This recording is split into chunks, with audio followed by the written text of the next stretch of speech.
So hi and hello welcome back to the video. आज का हमारा टॉपिक ये है कि there is a psychology huge difference between the stubborn fat areas and the normal body fat areas, जिसको हम कहते हैं एवरेज बॉडी फैट, जो हमारे ओवरऑल बॉडी में होता है।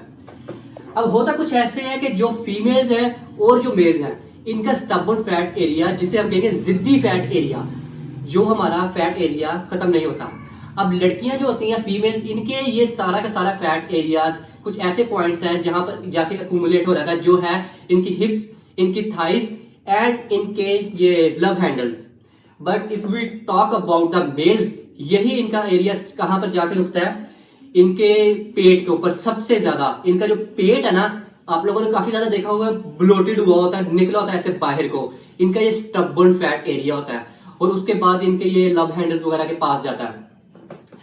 और होता है ये कि तीसरे पॉइंट पे हमारे पास ये बात आएगी कि आप लोग जब वेट लूज कर भी लेते हो, आप लोग काफी ज्यादा अपना वेट लूज करते हो, लेकिन फिर भी आपका जो स्टबर्न फैट एरिया है वहां पर आपका कोई भी बज नजर नहीं आता, आप लोगों को कोई भी हलचल नजर नहीं आती।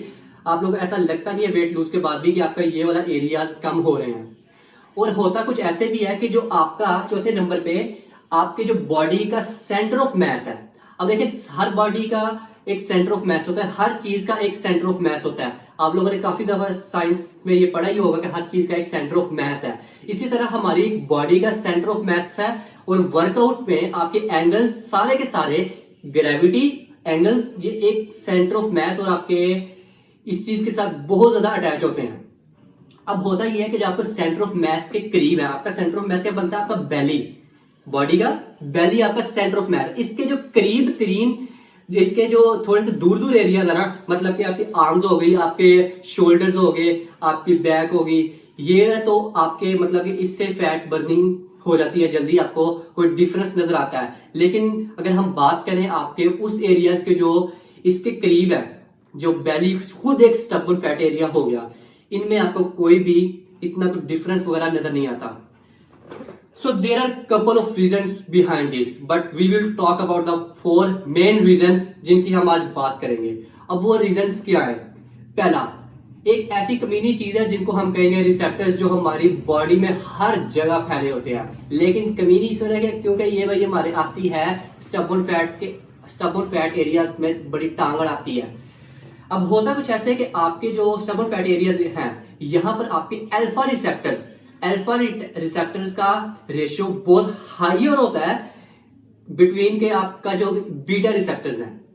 इसी की वजह से सेकंड नंबर पे हमारी चीज आएगी कि आपका जो फैट बर्निंग प्रोसेस है ना, वो भी स्लो हो जाता है। वो स्लो क्यों हो जाता है? क्योंकि आपके अल्फा रिसेप्टर्स बहुत ज्यादा है, ये सेल्स आपके यहाँ पर स्टबर्न फैट एरियाज में ज्यादा है और आपके जो बीटा रिसेप्टर्स है ये कम है। सो हमारे पास तीसरा पॉइंट आता है जो कि हमारा बहुत ही जरूरी है, जिसका अब काम है ब्लड फ्लो। जो आपका दिल है ना, दिल, इसने आपके सारे के सारे बॉडी में आपका ब्लड को फ्लो करवाना होता है। आपकी बॉडी के हर नुक्कड़ तक, हर कोने तक आपके ब्लड को फेंकना है। लेकिन आपके जो स्टबर्न फैट एरियाज होते हैं, जो ढीठ फैट है, यहाँ के जो लास्ट स्पॉट्स होते हैं ना, फॉर एग्जाम्पल ये हमारा पेट हो गया, जो इसके एंड की चर्बी है, इसके अगर आपका पेट ब्लोटेड है, बड़ा है, और इसके जो लास्ट स्पॉट्स हैं वहां तक आपका फैट के यहाँ ब्लड फ्लो नहीं जाता। जहां पर आपका ब्लड फ्लो अच्छे से जा रहा है ना, वो आपका फैट बर्निंग एरिया आपका बहुत अच्छा काम कर रहा होता है, लेकिन ऐसे स्पॉट्स पे नहीं कर रहा होता। और चौथा पॉइंट आ गया हमारा ट्राइलिगुलेट सेल्स का। अब ये सेल्स क्या है? अब ये ट्राइलिगुलेट सेल्स कुछ ऐसे सेल्स हैं जिनका काम होता है हमारे फैट, ये हमारे अल्फा रिसेप्टर्स की जगह पर ही होते हैं। इनका हमारा काम ऐसा होता है कि आप जो फैटी सेल्स होते हैं ना, हमारे fatty cells in our body, ये उसके साथ बहुत ज्यादा फैमिलियर होते हैं, उनके साथ दोस्ती यारी इनकी बड़ी अच्छी चल रही होती है। और इनका काम ऐसा होता है कि इन्होंने इनका फैटी सेल्स के साथ जाकर जुड़ना है और इन्होंने उसके साथ जाकर ब्रेक डाउन कर लेना अपना। जब इनका ब्रेक डाउन हो जाएगा, ये ब्लड स्ट्रीम के साथ जाकर घुल जाएंगे और वहीं पर खत्म हो जाएंगे, फना हो जाएंगे। लेकिन ऐसा होता नहीं है, सही से होता है पर सही से नहीं होता। सो अब इसका हल क्या है? इसका हल हमारे पास आता है सबसे अच्छा और सबसे वाहिद हल, सबसे पहले जो सुनने में आता है वो है कैलोरीज डेफिशिएंट। अब कैलोरीज डेफिशिएंट क्या है? अगर आप आप काफी देर से आपने अपनी कैलोरीज को कट किया, अगर कैलोरीज कट करने के बावजूद आपको कोई डिफरेंस नजर नहीं आ रहा, आपका वेट लूज नहीं हो रहा, तो आपको सबसे पहले तो ये देखना पड़ेगा कि you are not in a calories deficient. आपकी बेसिकली कैलोरीज डेफिशिएंट है ही नहीं। क्यों? क्योंकि अगर आपकी कैलोरीज डेफिशिएंट है तो आपका जो वेट है ना और फैट है ये आपका ऑब्वियसली कम होगा ही होगा, और अगर ये नहीं हो रहा तो आपका इतना नहीं है कि वो वेट ना हो। सेकंड थिंग ये कि अगर आपने अपनी डाइट में से काफी अरसे से कैलोरीज डेफिशिएंट में की हुई है, आपने कैलोरीज कट कर दी, आपका वेट लूज हो रहा है, फर्स्ट ऑफ ऑल आपका जो ओवरऑल मसल मास जो हमने बिल्ड करना होता है ज्यादातर, लेकिन कैलोरीज डेफिशिएंट में ये भी कम होता है। ऑब्वियसली सच्ची बात है, आपने कैलोरीज डेफिशिएंट में आपका मसल मास कम होता है। और सेकंड थिंग, आपका जो मेटाबॉलिज्म है, आपका मेटाबॉलिज्म भी आस्ता आस्ता स्लो हो जाता है जब कैलोरीज डेफिशिएंट में होते हो काफी अरसे से।